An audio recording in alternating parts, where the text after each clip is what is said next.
And this is when Dan Schneider arrives, Nickelodeon's golden boy.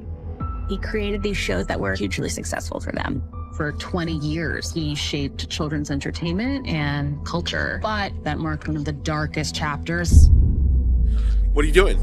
I'm scared. What? It wouldn't be a video for iCarly if I didn't do this to you. I don't know. Let us go home, Dan. So I think that was something that we were convinced was like the cool thing about us, is that like we pushed the envelope with our humor. Now looking back on some of the clips, I'm like, that's,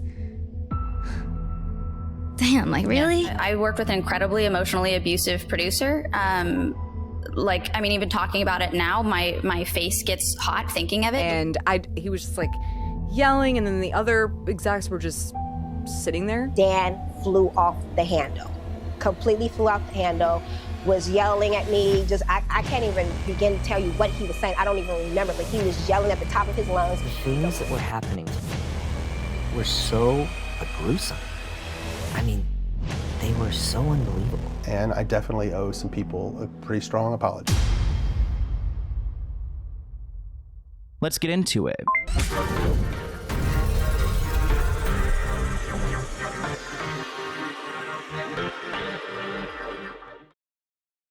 Hey entrepreneurs, whether you're just starting your online shop or already celebrating big milestones, Shopify is the perfect partner to help you grow your business. Shopify's all-in-one platform lets you sell everywhere, online, in person, and even through social media, making managing everything a breeze. It's no wonder Shopify powers 10% of all e-commerce in the US. Ready to take your business to the next level? Sign up for a $1 per month trial at shopify.com/Sloan. That's shopify.com/Sloan. All lowercase. Let Shopify help grow your business today. Summer fun can get expensive, especially when you're trying to balance enjoying yourself and sticking to your financial goals. That's where Chime comes in. They offer free overdraft up to $200 with SpotMe. So if you're running low, Chime's got your back. Plus, you can get paid up to 2 days early with direct deposit. And the best part, no monthly fees or maintenance fees, just more money for you. So live it up this summer while making progress towards your goals with Chime. Open your account in minutes at chime.com/Sloan. That's chime.com/Sloan. Chime feels like progress. Welcome back to Let's Get Into It podcast. Today we're doing a deep dive into Dan Schneider, the mastermind behind some of your favorite Nickelodeon programs and the source of a lot of child stars' trauma. This producer, director, creator had way too much power at Nickelodeon, and unfortunately we've seen the consequences play out. Now that these child stars are growing up, they are speaking out. But my question is, how did we get to this point? How did someone so creepy and as disturbed as Dan Schneider get to the head of Nickelodeon? Well, let's go ahead and start with his rise.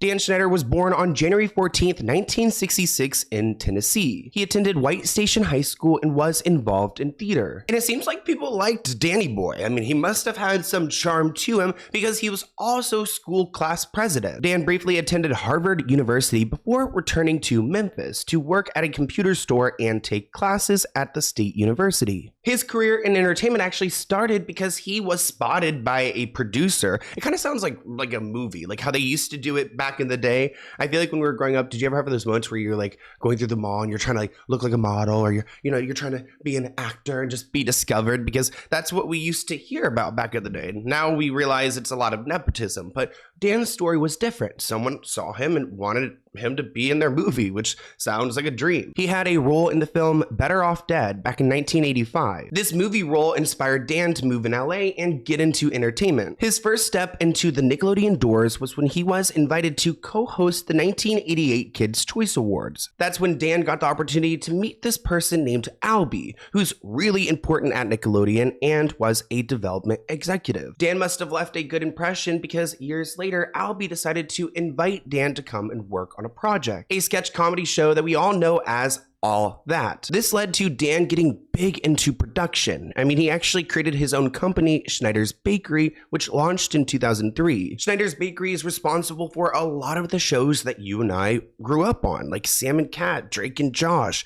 Game Shakers, Victorious, Zoe 101, Don't Trigger Me, and of course, iCarly, What I Like About You. No one had ever really done sketch comedy starring kids for kids. While Dan was applauded for his sharp ability to grab children's attentions through his hilarious sketches, teens loved him, but behind the scenes, he was known as an abusive boss who would take advantage of his cast and crew. I actually helped the people on Quiet on Set gather some information on Dan to then put out this documentary, a documentary that he's trying to get shut down. In the series, several former stars and production staff accused Dan of pressuring wardrobe costumers to give him massages on set, underpaying and coercing female writers to perform inappropriate acts, and of course continuing to push his child stars into these scenes that are inappropriate and disgusting, usually of some type of like sexual nature. As I stated, this is going to be a deep dive into Dan, and I want to start off with the bullying.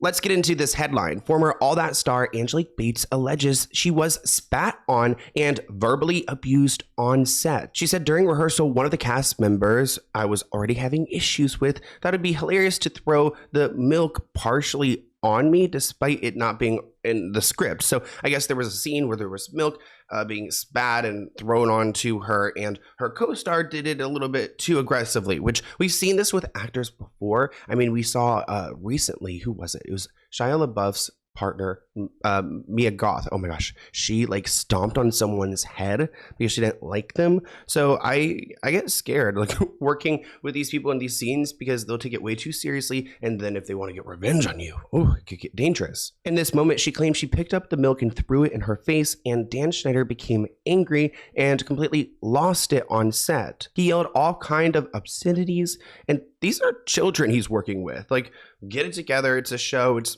not that serious. It's Nickelodeon. When that happened, when she spit the milk in my face, you know, what happens when someone spits in your face? Immediately, I reacted because it was like whoosh, and then I was just like that. And I immediately threw it in her face. And Dan flew off the handle.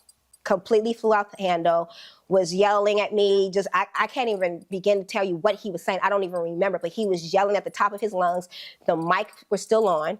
So if you were in the dressing room, if you were on any of the floors, if you were in the office, you heard it because it was intercoms. She also claims that her mother had some interesting moments. Angelique claims that she faced retaliation after her mother reportedly turned down sexual advances from one of the producers. So one of the producers wanted to get with her mom, and when her mom stood her ground, the child star suffered. That's messed up. Angelique was slowly written off the popular kids program and then fired. We all know and love Jeanette McCurdy. She's been open about her experiences on iCarly and Sam and Cat, and probably one of the most outspoken child stars from Nickelodeon. I mean, she was almost paid $300,000 for her silence, but of course she couldn't accept that. In her tell-all book, I'm Glad My Mom Died, which still, that title is really hard to read, Jeanette claims that this executive, Dan Schneider, would massage her at work, photograph her in bikinis, and pressure her to drink while underage. Of course, she doesn't use Dan's name because she's not trying to be sued, but we all know who she's talking about. She said, "What the F? Nickelodeon's offering me $300,000 in hush money to not talk publicly about my experience on the show. My personal experience of the creator's abuse. This is a network that makes shows for children. Shouldn't they have some sort of moral compass?" And I agree. Dan Schneider was incredibly toxic. He would even get involved in the child stars' lives and try to pit the stars against each other and the shows against each other to make them compete for more ratings, more attention, and essentially more money for Dan. What about the bad parts? That sounds easier. It certainly is. Bad parts. I mean, there's a lot of abuse that happens. I worked with an incredibly emotionally abusive producer. Even talking about it now, my face gets hot thinking of it, just because, you know, he'd say things like, you guys would work at Yogurtland if you didn't work for me. And he would just scream. How old were you? I was, when I started the show, I was 13. He was like a comically, like the bad teacher or whatever you would expect in like an over the top, broad family comedy. That's what he seemed like, very villainous and almost like mustache twirly in his kind of personality. I feel like Jeanette McCurdy doesn't get credited enough for really starting this wave of pulling down Nickelodeon. Of course, every child star like deserves props for doing it, but she's really done it at its core in a way that like you can tell there's something that this entity of Nickelodeon and this person, Dan Schneider, is trying to hide. I mean, hush money? What kind of situation is this? It's a kid's show. Kel Mitchell says that Dan Schneider once brought him into a closet and yelled wild stuff at him. He said that when the original All That producers left to work on other projects, Dan Schneider was in charge. Kel said that he was not a fan of how Dan was writing the characters and said the producer took an issue when he tried to inject his own ideas into the mix. He said, I remember we had a big argument on set and then he took him into a closet, closed the door, and just started yelling wild stuff at him. He's like 18 years old at this time, so he's not a minor, thank God. But still, like, workplace environment, it doesn't make sense. It was a point where I wasn't agreeing with the writing style that started to change. So me and him kind of like bump heads a little bit because of the direction of how the characters were going. Right. And I remember there was one point where he was upset because I was like, okay, well, let's try it you guys' way and I'll try it my way.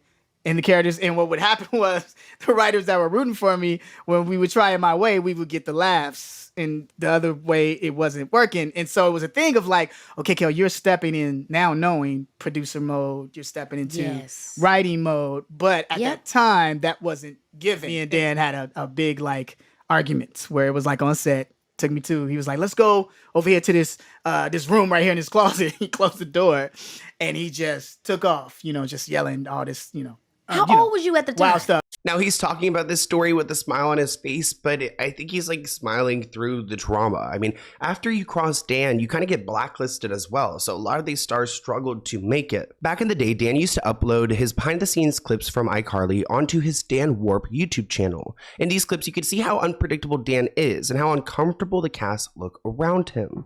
The cast don't know if they'll get yelled at, praised, or criticized. And it must be so hard to be in this uneasy environment. Let's go ahead and react to some of these bizarre moments, and I'm going to try to imagine what these people were feeling when they had this camera shoved in their face. And keep in mind that Dan Schneider is the man behind them, so a frightening sight to begin with. It wouldn't be a video from iCarly if I didn't do this to you. I don't know. What are you doing? I don't know. What's going on? What are you wearing today? Who did your outfit? I've had too much caffeine. This is what happens when it gets late. Yeah, seriously. Let us go home, Dan. What are you doing? I'm scared. Jeanette. Hello. Susie May Page wants to know. Susie May Page. Yeah, if you could fill a pool with... Get out of here. Sorry. Wants to know if you could fill a pool with anything you like and swim in it, what would it be and why? Confetti, because it's a celebration in the pool. Okay, that makes no sense. Okay. Miranda. Pineapple juice. What? I didn't ask the question. Oh, sorry. Well, I heard. I was thinking this whole time. Okay, the question is, if you wanted me to hit you with a bottle of something, what would it be? Pineapple juice? Okay, here comes. She say nice things about me? Because I will tase her if necessary. Uh-oh. I have the taser. We haven't had to use it in a long time. Oh, hey, what? Look how scary he looks. Oh my gosh. I said lots of nice things. Oh, I said nice things about her. Oh. That's going to get on TV. What? That's going to get on TV.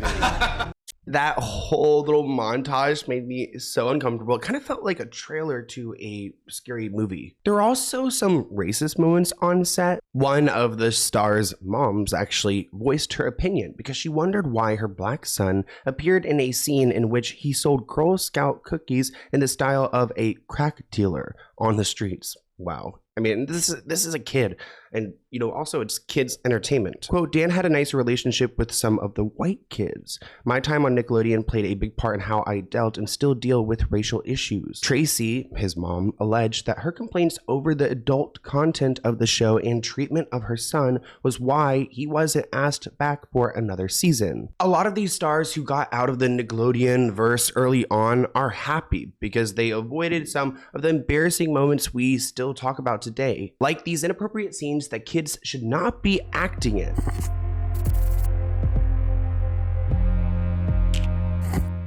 Let's talk about Ariana Grande acting as Cat Valentine and how Dan Schneider used his YouTube channel and this website to post these clips that could not go on television because they're too inappropriate, but he wanted to create for himself. He had them edited and mixed and reviewed and sent out to the public. And I actually have a lot of empathy for Ariana Grande when I think about these clips resurfacing and how she feels probably looking back on that and the hindsight that she has now, like knowing as an adult, like what they were making her do. And how many creeps out there consume this material and has been inspired by it. That's what scares me. Never happened, because your uvula is that swingy thing in the back of your throat right here. I'm soaking wet! Quick, somebody bring me the ocean! Have you ever tried to get your whole big toe in your mouth? Check this out.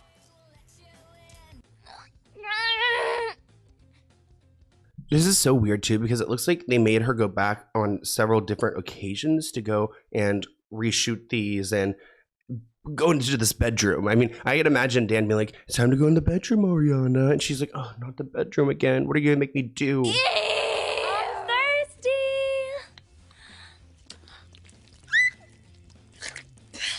It's not possible! Come on! Give up the juice! They are so weird. There's a reason why they didn't make it to national television. And when you stay around for the end of the episode, you'll also hear little one-liners. And it seems like they are selected for a certain reason, whether it's a bizarre noise, kind of like a sexual sounding noise, or a joke that could be misinterpreted as an adult joke. I'll give you some examples. I heard you swallow. Here comes that feeling. That is a quality foot. That is so not tight. Sometimes I do it to myself. I can't take it anymore. Is this gonna hurt? Probably. Ooh, it's all tingly. It's average. I like it. But it hurts! How bad do you want this? Can I hold it? No, I don't want to see that thing again. Put it away. Yes! Yes! Yes! You do it way more gentle than my mom does it. Now, the problem with these taglines are not what's being said, but more of what he knew by putting these lines in there. I mean, he's not including the context, so it just all sounds suggestive. But the fact that he went and handpicked all of these lines to include at the end of the episode shows me how well he knows every single second that this episode has and how he knows what he's doing with these jokes, with these scenes, these moments, the visuals. He's very aware. So it's truly his baby. These projects are, and they're sick because they have a layer of like, you know, into childrenness about it, like gross. Ariana Grande recently responded to some of these moments resurfacing, and it's the first time she's really turning a new leaf when it comes to Dan Schneider, and I'm happy that she's sitting back and like, you know, going through these moments and reflecting and trying to make sense of it on her own time. There's also a strange pattern that occurs where it's really taken advantage of how much it means to the young performer to get a laugh from Video Village. You're like, oh shit, like I'm doing something great. Like this is funny, this is good. Speaking specifically about our show, I think that was something that we were convinced was like the cool thing about us is that like we pushed the envelope with our humor and the innuendos were like, we were told and convinced as well that it was like the cool differentiation. And I don't know, I think it just all happened so quickly, and now looking back on some of the clips, I'm like, that's, damn, like really? Yeah. And shit, like if my daughter, you know, sorry to, you know, I just, you think about it, it's like, if I had a daughter, it's like. Yeah, imagine if I had a daughter and she was subjected to this. I mean, it's so sick to think about, but Dan doesn't go to that point. He doesn't see them in a protective way. I mean, look at this blog post he wrote about Ariana, Kat, in the show. He wrote, I love the spit take that Kat does in this scene. So funny. If you don't know what a spit take is, it's when someone is drinking and hears something shocking or funny, which causes them to suddenly spit their drink out of their mouth. Usually it's big, sudden spray, like psh. But what Kat does in this scene is a special variation of the spit take, where the liquid just falls out of her mouth. Yes, this is what I do for a living. I analyze the various kinds of spit takes. Not a bad job. Imagine going online and reading your daughter's boss's personal like blog posts about her character and how he's like overanalyzing the way that like she's spitting out this liquid. But Ariana Grande wasn't Dan's only victim. Daniela Monet, who played Victoria's older sister Trina, expressed concern to the network about a particular scene in which she ate a pickle while applying lip gloss. Daniela, as an actress, said that this scene personally pushed it too far, so she brought it to the network. Of course, they didn't listen to her. They probably got even like charged up and decided, you know what, we're definitely going to include it now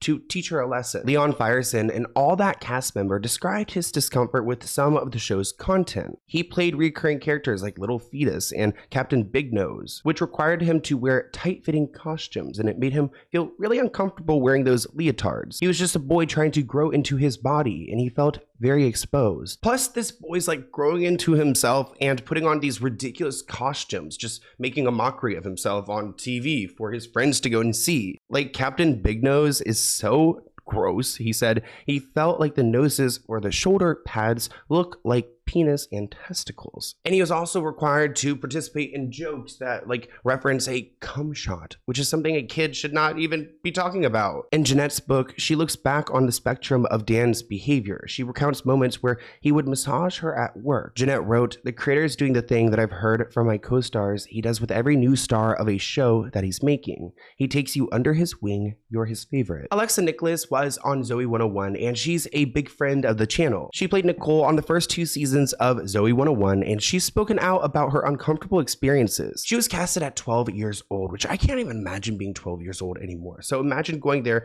to work at Nickelodeon to be a star on a show and have Dan Schneider as your mentor. Alexa shares that Dan's boundary-busting behavior was spun as Dan protecting his creative choices. But for Alexa, these creative choices were traumatizing. And she's recounted several moments where she was over-sexualized on Zoe 101, not even fully aware of what's happening, but somewhat, because when you're on set, I've even spoken to her, you could tell that the producers are like, ooh, what's going on? The boy actors are laughing about the joke because they get it. And then you're just like a 12-year-old girl on set with all these big lights and these cameras, and you're being told what to do in that moment. Alexa recalls a scene that made her really uncomfortable, where Jamie Lynn had a syringe of goo squirted onto her face that ends up dripping down in a suggestive way. Dan Schneider found this shot amusing and did it several times to make sure they got the perfect shot. I mean, remember what he said about Ariana Grande's character, Kat. He would analyze how water would be dripping out of her mouth. I've interviewed Alexa for this podcast series. If you go back to one of our first few episodes, I think maybe the 3rd or 4th, we talk about how Dan had treated her and her mother. And here's a little snippet of that episode. You were at Sunset, and then Dan yells at you. Yeah, told me that, like, you know, it's not called Nicole 101. Was it just you, or was your mom there too? They wouldn't let my mom in the room. Weird. Like, did your mom want to come, or she come? Yes, okay? And then the lawyer was in cahoots with Nickelodeon and gave my mom a phone call saying it's fine. Like, they're just gonna like have like a very chill, you know, relaxed conversation. And then it ended up being not chill, not. So he felt super comfortable yelling at you in front of these other people too. Oh yeah. Like, just saying like, this isn't your thing. You need to like pretty much be submissive and like. Oh yeah. He's like, this is not Nicole 101. You know, you have to like play your role. And he was just like yelling, and then the other execs were just sitting there as if it was no big deal. Yeah. And I just remember being shocked because I was like, I went from one yelling situation with Brittany, and then I got into another one.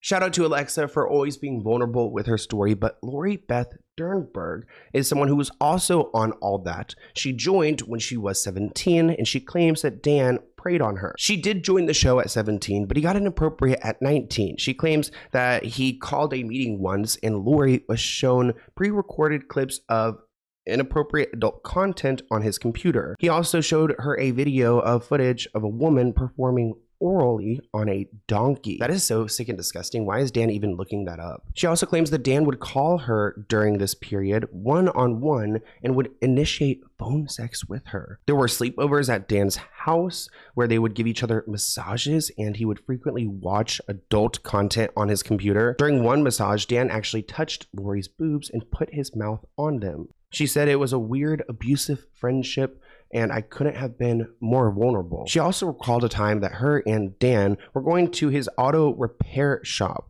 During this trip, I guess they got pulled over by police, and Dan gave her his gun and she hid it under her skirt to shield it from the officer. So why is Dan over here rolling around with a gun anyways? It just adds another threatening aspect. Dan Schneider said that these allegations from Lori are wildly exaggerated and in most cases false. Yet I believe every one of them. He said, if I did that with respect to Lori Beth, I sincerely apologize to her, but I cannot apologize for things I did not do. Which is his way of saying sorry, but not sorry. There's another theme when it comes to Dan's shows, and it's when he has these adult male actors kiss these minors. Like when Victoria Justice was 14 and this guy Brando was in his 20s. I mean, I feel like if I was Brando, I'd be like, hey, I don't really want to go and kiss a 14-year-old on camera. He's 20 years old?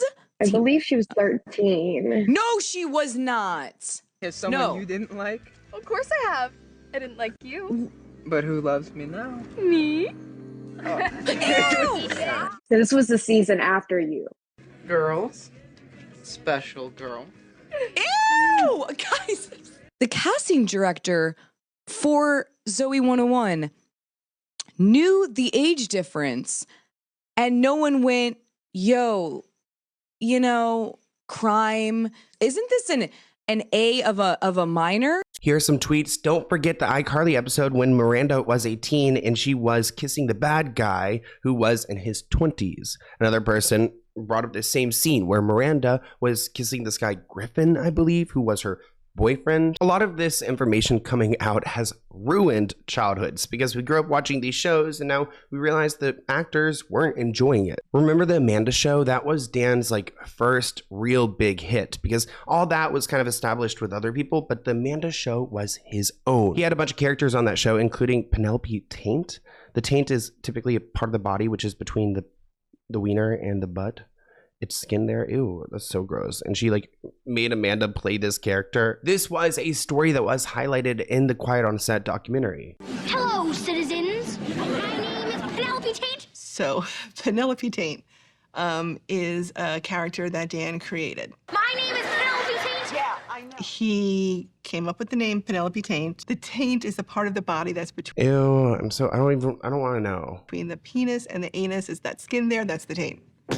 And Dan had said to us in the writer's room, don't tell what this word really means. A spokesperson for Dan told E! News that everything that happened on the shows Dan ran was carefully scrutinized by dozens of adults involved and approved by the network. So while a lot of this is Dan's doing, we do question, why did these writers not stand up, or any executives? What was this dynamic that he had so much power here that not one adult could really influence anything? It looks like anytime that Dan has been challenged by anyone creatively, they get shut down or fired. So I could see not wanting to lose your job. Calling all entrepreneurs, whether you're just launching your first online store or hitting those million order milestones, or even thinking about expanding to a brick and mortar location, Shopify is the ultimate partner to help you grow every step of the way. Their all-in-one e-commerce platform helps you sell everywhere, online, in person, and even through social media channels without breaking a sweat. Imagine having your business at your fingertips, whether you're on the go or managing things from home. And with Shopify Magic, their AI-powered tool, you can turn browsers into buyers effortlessly, like having a sales assistant working 24/7 to boost your revenue, helping you focus on the creative aspects of your business. What's more, Shopify offers extensive resources to help guide you through every stage of your business journey, from their customizable templates to their powerful tools that let you create and manage your online store exactly the way you want it. Ready to join the ranks of successful entrepreneurs who trust Shopify? Sign up for a $1 per month trial period at shopify.com/Sloan. That's shopify.com/Sloan, all lowercase. Let Shopify help grow your business today. Summer is here, and we all know having fun can sometimes mean stretching your budget a little thin. Whether it's saving up for that concert you've been dying to go to, planning a spontaneous road trip, or just enjoying more nights out with friends, Chime is here to help you enjoy the summer without stressing about your finances. With Chime, you get fee-free overdraft up to $200 with SpotMe, so you're covered even if you hit a bump in the road and you need that extra cushion. No more worrying about overdraft fees when you're trying to enjoy your summer plans. And let's not forget about getting paid early with Chime's direct deposit, you can get paid up to 2 days earlier than your usual payday, meaning more cash flow right when you need it most. And the best part, no monthly fees, no maintenance, just a financial tool that helps you move forward. Imagine not having to worry about surprise fees when you're out and about and trying to make the most of your summer days and nights. Join the millions of Chime members who are working toward financial progress and enjoying more of what they love this summer. Whether you're looking to save, spend, or just keep your finances on track, Chime has your back. Open your account in minutes at chime.com/Sloan. That's chime.com/Sloan. Chime feels like progress.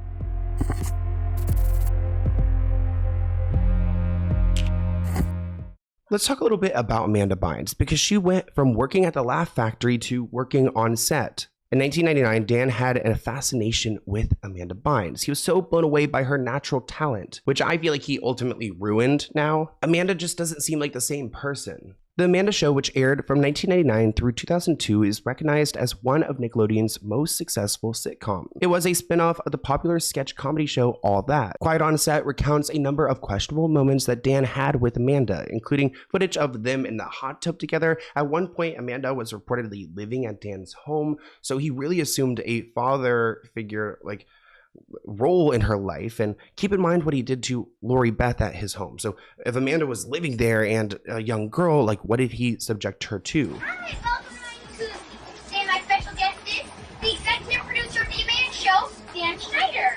Hi. Now, you're the executive producer of the show? Yeah, I am the executive producer and I'm the head writer. You actually wrote the words you're saying to them right now? Yes, I actually wrote this whole conversation that we're having right now. I see. Now, there were a lot of people in the Nickelodeon universe who could tell that Amanda Bynes was different, especially when it came to Dan. Leon Firestone said that Dan's preference for Amanda was obvious. Quote, "We had to go to school on set. There would be times when Amanda would just be missing. A lot of the times we would hear that she would be with Dan, pitching ideas and writing." Amanda's parents were first present on set while she was acting, but at one point their relationship started to sour. So that's when Amanda turned to Dan, and she didn't want anything to do with her parents. And she actually attempted to get emancipated so she could be seen as an adult at 16 years old. It ultimately failed, probably for the best, because she probably would have moved into Dan's home full time. Journalist Kate Taylor said that Dan inserting himself into Amanda's life like that is ethically fraught. And this emancipation situation going down really drove a wedge between Dan and Amanda. So if Amanda wants to work and be the star, which at this point is all she knows, she has to stick to Dan's side. Now, Dan does have a wife. Her name is Lisa Lillian, also known as Hungry Girl. We have a deep dive on her on my main channel. But Lisa's wife mentioned that Amanda Bynes spent a significant amount of time with them during her teenage years. According to Lillian, she, Amanda,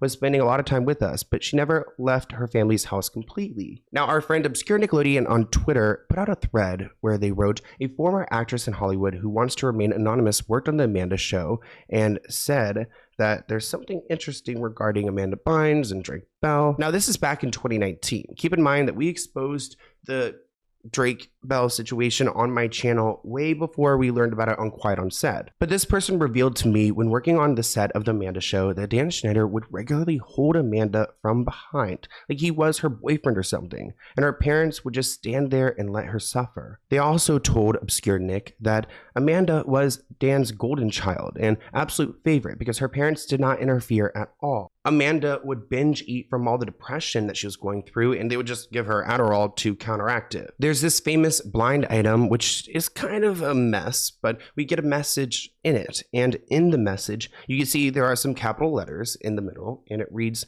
Dan, D-A-N, did it. Ultimately suggesting that he did whatever Amanda Bynes had gone through. It's kind of her way of confirming it because I don't think she ever has felt safe to. Because of Dan Schneider's actions, he kind of facilitated an environment where other people could be predators as well.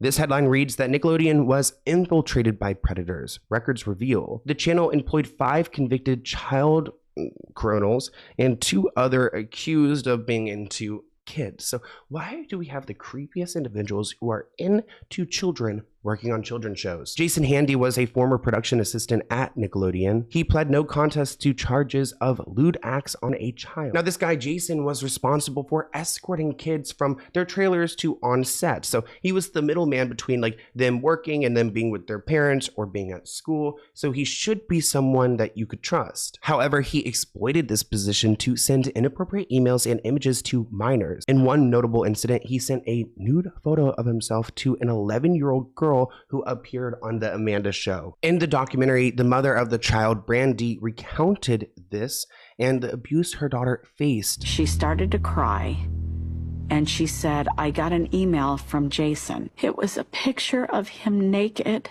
masturbating. And he said he had sent it to her because he wanted her to see that he was thinking of her." Brandy's the name of this actor that Jason thought he could go and message. And MJ actually explained in the documentary that she saw this and it was several emails. It ultimately led to her taking her daughter out of the industry. And while Jason was investigated, police found a notebook in which he described himself as a pedophile, as someone into kids. And he also had mementos that he collected from girls as young as 7.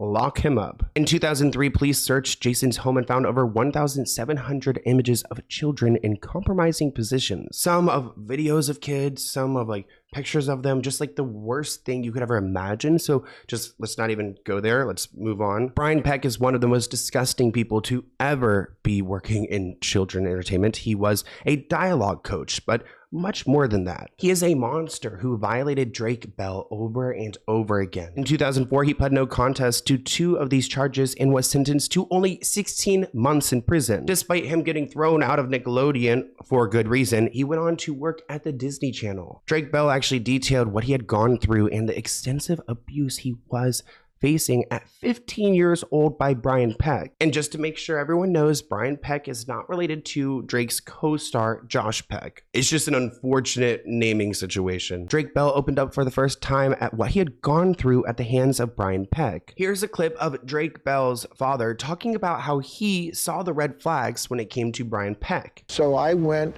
to production and said, you know, I really am very uncomfortable with this guy, Brian Peck, always being around my son. I go, I don't see anything abnormal, but it just doesn't, I don't have a good feeling. And she goes, oh, well, I don't know if you knew it or not, but he's gay. Maybe you're just homophobic and you just... And he's got that good father intuition, calling it out, doing what he could, but unfortunately it wasn't enough. I mean, his son became a victim of the system. You know, you just don't understand that he's a touchy-feely guy. So I said, okay. And then it just kept not setting well with me. So I told people on the set. Well, yeah, touchy-feely for sure. And I don't think, honestly, when it comes to protecting children, I don't care what orientation they are. If it's creepy, it's creepy. It's going to read that way. And I was ostracized.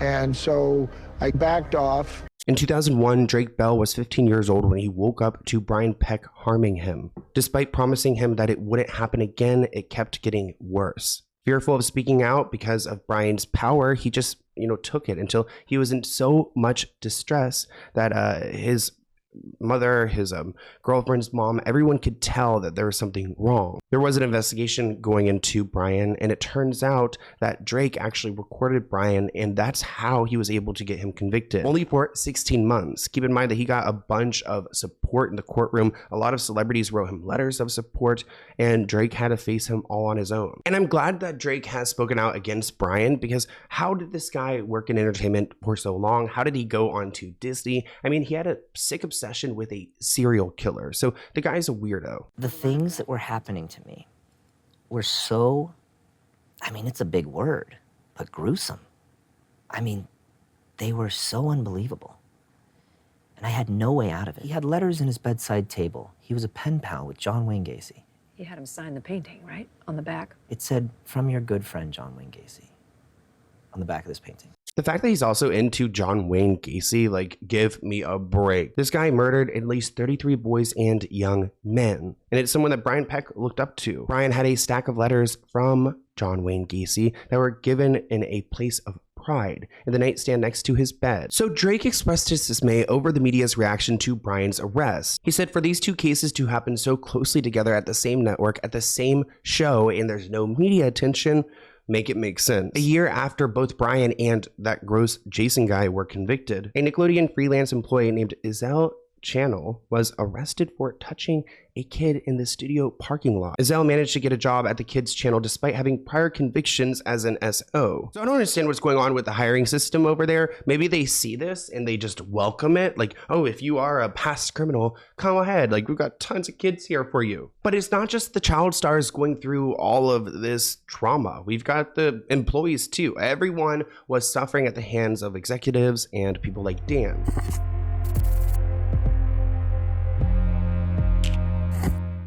Kayla, a female writer on All That, actually told us on the Quiet on Set documentary that Dan Schneider told her that women were not funny and dared her to name a single funny woman. Dan once stated that he does not like having female writers in the writer's room. It looks like on the Amanda show they rarely had any female writers, and it looked like on Drake and Josh and Zoe 101 there are no female writers. Another writer named Jenny disclosed that Dan would force her to massage his shoulders. Jenny was actually one of the writers who was forced to split a salary with another female writer because he could not respect women enough to pay them equally.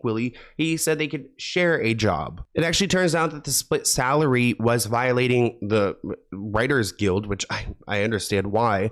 So eventually one of them was fired. But then Jenny was like, oh, hell no, I can't be the only woman in this writer's room. It just feels unsafe. So much gender discrimination. So she had to leave. They go on to say the set was dysfunctional. You can get away with more, like going on overtime and pushing the envelope. But Dan was volatile and could turn at any moment. She says, I was scared. Working for Dan was like being in an abusive relationship. One editor named Karen described a moment where she kneeled over from the overwork and was rushed to the hospital.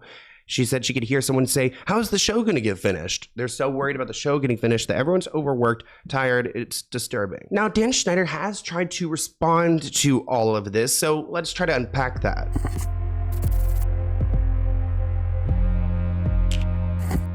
Remember that Dan Schneider left Nickelodeon in March 2018 after having a long and controversial career. He was also given $7 million to go away and disappear. Despite the allegations against him, with a ton of young actors speaking out, he walked away with a pretty paycheck. Dan did release a video this year with actor Bobby Bowman, where he talks about his past behavior, saying he's facing them and that they're embarrassing and he's apologizing. He said, it was wrong that I ever put anybody in that position. I apologize to anyone that I ever put in that position of massaging him and doing these things, but he doesn't really take accountability for the core problematic stuff, like the, Lori Beth of it all. But he'll apologize for the massages because he probably still doesn't think it's that big of a deal. Over the past 2 nights, it was very difficult, me facing my past behaviors, some of which are embarrassing and that I regret, and I definitely owe some people a pretty strong apology. So he owes these people a strong apology, yet he's not issuing this strong apology. He's actually issuing a lawsuit, threatening to sue the producers who made the Quiet on Set docuseries. He filed a defamation suit against Warner Brothers, Discovery, and other companies. He claims that the documentary implies that he had done some inappropriate things to children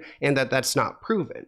Yet there's a lot of things that suggest this, so if readers come to this conclusion, then that's not their fault. But he said that Quiet on Set is a hit job. Dan Schneider had no knowledge of what was going on set, and he was not complicit of any abuse. He also claims that he is not a child predator himself, so leave him out of it. So yet he's like the king that wears the crown. He's the head of this. I mean, he's really the reason why everyone else was able to do what they could do. Like, not to speak in terms, but you created the shows that employed the people and employed the kids that were then abused. Like, he started this entire mess at its core. Nickelodeon put out a statement saying they're not getting involved in Dan Schneider's lawsuit. They want everyone to be happy. They want their employees to be well rested. They just want to be demure, as they like to say. So they're trying to stay out of it, which is probably a good choice for them, but also, they could use some accountability. Either way, the story of Dan Schneider is a disturbing one. We watched a man go from, a guy growing up in Tennessee to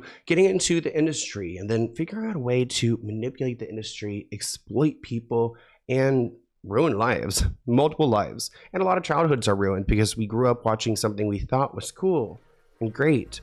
And now we realize it's really sick and sad, but I want to hear what you guys think in the comments below. I hope you enjoyed this episode, and I'll see you in a new one soon. Bye, guys.